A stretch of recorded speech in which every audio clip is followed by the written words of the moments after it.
Over 300 US lawmakers have urged Washington to uphold its commitment to provide full and unconditional security assistance to Israel. And in defense of the US-Israel relationship, some 330 members of the House of Representatives, roughly 3/4 of its membership, signed a letter sent on Thursday to the chair and ranking member of the House Appropriations Committee, which regulates public spending. 330 jackasses who are led with objects up their rear ends with the term AIPAC written on it. And all of them should be fired immediately for operating on behalf of a foreign government. Now, the letter, whose signatories are split fairly evenly between Democrats and Republicans, which proves they are both as bad as each other and also not fit for the purpose. So why did this take place? Because this comes less than a week after the Representative Betty McCollum of Minnesota and 15 other Democratic co-sponsors proposed a bill that looks to place conditions on US aid in an effort to seek accountability for Israeli treatment of Palestinians.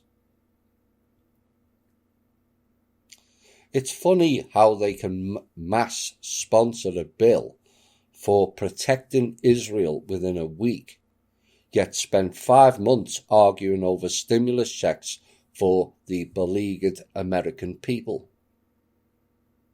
It's all about priorities, you see. Now, that bill noted that aid reduction or requested aid reduction and preconditions on security assistance would be detrimental to Israel's safety, the letter states, and Congress is committed to maintaining Israel's military edge and its ability to defend itself by itself and against persistent threats. Really? Who cares about their safety? Why should we care? Are we their parents? Because in reality, we are their puppets, and it's got to stop. We need to look after our own first. But let's that sink in. The so-called world's greatest country and superpower pandering to a country with a landmass that is smaller than all American states except Connecticut, Delaware, and Rhode Island. Let that sink in.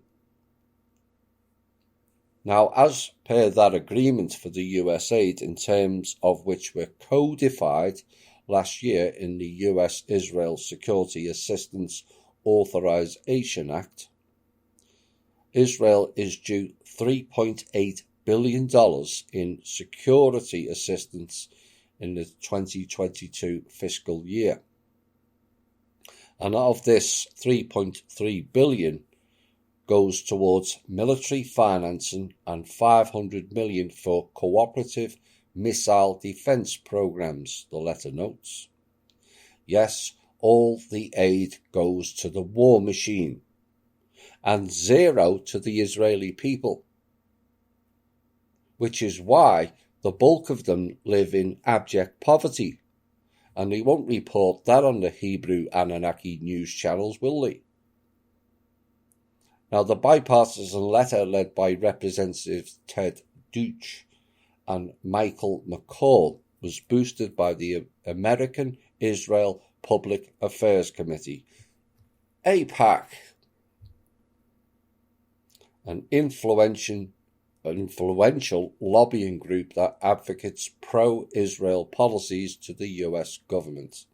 And the AIPAC spokesman Marshall Whitman told news websites Jewish Insider that the letter is a very strong bipartisan statement that full security assistance to Israel without additional conditions is in the national security interests of the United States. No, it's not. And there you have the full proof of who led with this bill.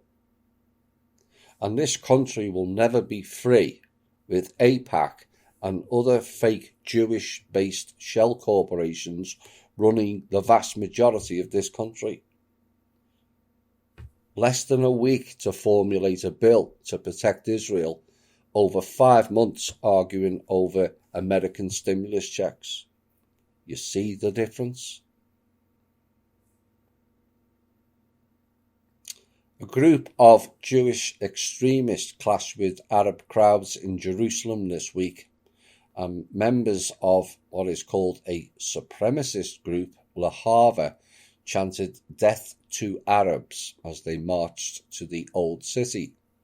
Now, police were able to separate the two crowds, but the Jerusalem Post still reported incidents of violence and arrests. Now, planned protests amongst far-right Jewish extremists and Arab crowds had escalated in Jerusalem's Old City from Thursday night onwards and into Friday morning and throughout the weekend, and it's still going on. Now, the head of this Jewish supremacist group, Lahava, announced this week that its activists would march from Zion Square to Damascus Gate on Thursday in protest of recent violence towards Jews. Do they not see all the bombs going off everywhere else? Clearly not. Perhaps they should focus on their government, including assaults that have been filmed and uploaded to TikTok, and that was according to the Times of Israel.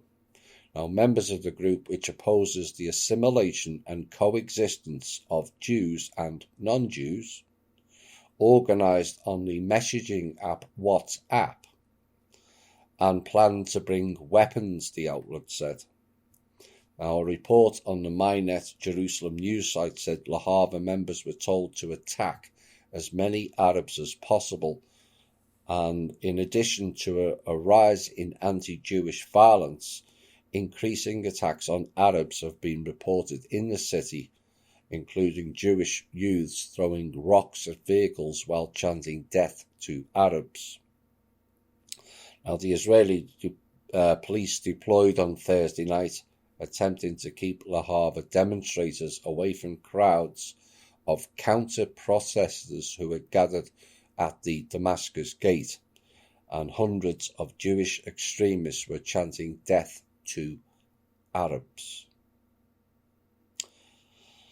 Racism only applies one way with this group, it seems, and therein lies the problem. Now, further reports came in of Israeli groups going door to door and slaughtering people, said to be backed by their government and also Mossad. But the issue here is, the sooner the Jewish and Arab peoples realise that each other is not the cause of the angst, and find the common enemy and work together to eliminate it, this type of stupidity will continue. And back to where they came from. India next. India's uber rich are fleeing the country on private jets as new travel bans come into place, and the country is currently battling a catastrophic second coronavirus wave. According to local media reports, say many people chose to fly to Dubai, which is close by, and India's ultra-rich are paying tens and thousands of dollars to escape the country as it set a new global record for daily coronavirus infections for the fourth day in a row. Now, in the last week, India has become the new epicenter of the virus, which has completely overwhelmed the country's healthcare system and crematoriums and has led to a dire shortage of oxygen. And on Sunday, public health officials reported 350,000 new COVID-19 cases in the country, and they also reported 2,767 deaths, which was another daily record, as some nations announced they would implement travel restrictions on visitors from India. Now, the alarming numbers are prompting wealthy Indians to pay thousands for last-minute flights and private jets as the travel restrictions come into place. And one popular destination seems to be the United Arab Emirates, which is only a short distance away from India and usually operates hundreds of flights there. And it was also announced this week that it was barring the entry of travellers from India for 10 days from April the 25th onwards. A spokesman for the charter company Air Charter Service India said that the amount of interest in private jets has been absolutely crazy.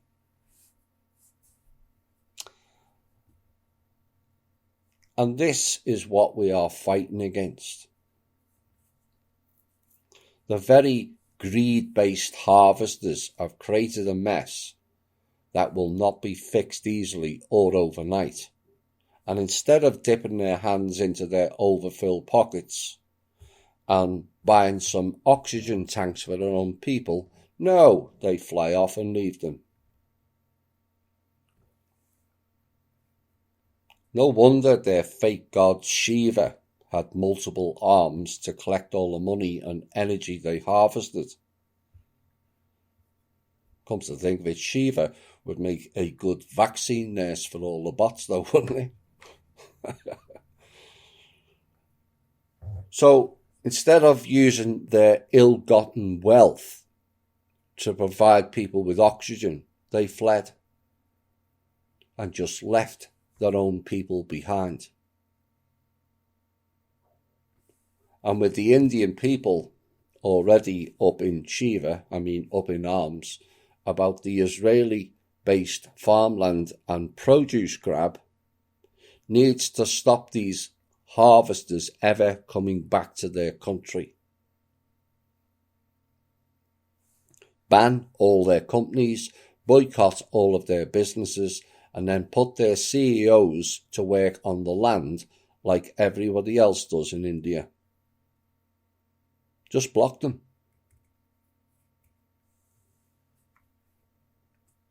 The Ford Motor Company posted a surprising $3.26 billion first quarter net profit on Wednesday, but the company said a worsening global computer chip shortage could cut its production in half during the current quarter, and the Chief Financial Officer John Lawler said the second quarter should be the low point for the chip shortage, but it probably will last into next year. Are you pondering yet? You should be.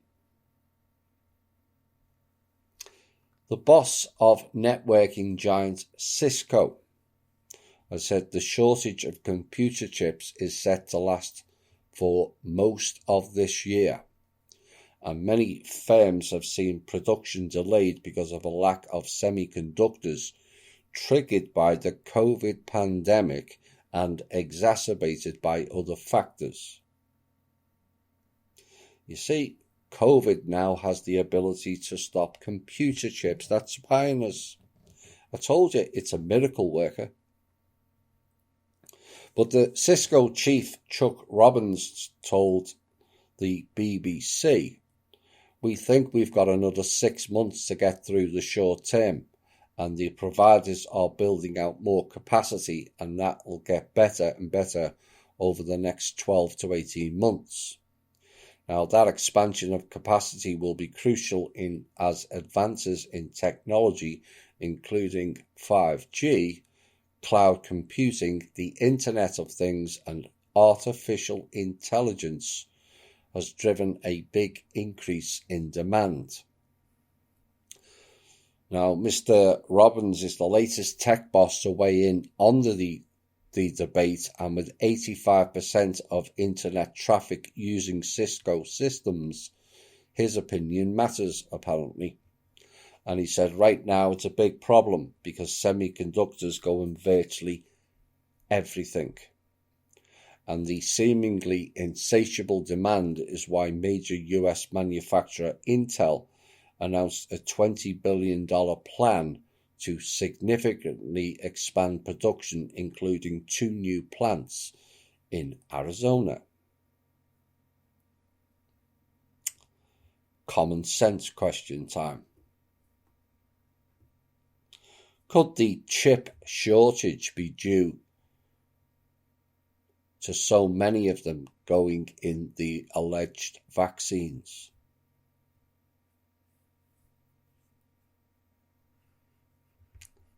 Gates did say it was not a vaccine but an operating system, did he not?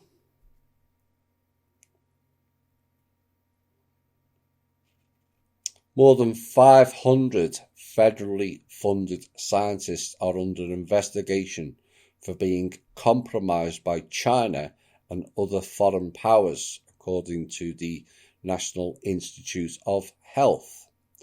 Now, the federal health officials told the Senate committee that they are fighting to keep up with large-scale Chinese efforts to corrupt American researchers. Yeah, right. And steal intellectual property that scientists hope will lead to biomedical advances. Yeah, we'll do without the medical advances, thank you very much. And the NIH has contacted more than 90 institutions about more than 200 scientists they are concerned about. And this is according to Dr. Michael Lauer, the NIH Deputy Director for Extramural Research.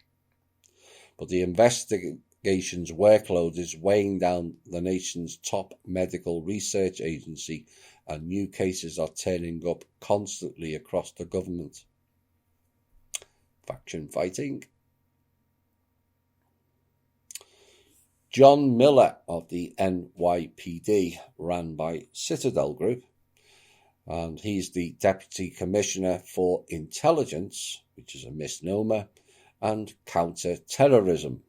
And he told the New York Times that the leasing contract valued at around $94,000 for the robot dogs maker Boston Dynamics has been ended early on April the 22nd. That's that yellow metal Hillary type thing. Now, the action was taken in response to a subpoena issued by New York City Councilman Ben Kalosh and Council Speaker Corey Johnson for records relating to the dog. And Miller told the newspaper that the robot's lease had initially been scheduled to end in August, but the contract had been terminated earlier because it was being improperly used to fuel arguments about race and surveillance, saying it had become a target. And he said people had figured out the catchphrases and the language to somehow make this evil. Now, the NYPD official did not rule out the possibility of the robot dubbed DigiDog returning into the future. Maybe we should get someone to create a handheld zapper machine to fry its circuits and end this techno overreach into our lives. Our final news item before the break. Confirmation of one of our previous predictions is now being observed by scientists. Climate change has shifted the axis of the Earth, the study shows. Climate change. You still have much to learn, it seems. But Chinese researchers reveal melting glaciers and climate change caused shifts in the Earth mass in the mid-1990s, and this change in mass caused the movement of the magnetic poles to turn and accelerate eastward, they say. And the Earth's magnetic north and south poles are constantly moving in a phenomenon known as polar wandering, unlike the geographic north and south poles which stay in a fixed position. No, they don't. But I'd said this in a show many years ago, that it was all going east. And with the rotation, land masses are shifting southwest. So Florida, for example, is now closer to where the landmass of Texas existed. We'll be back shortly.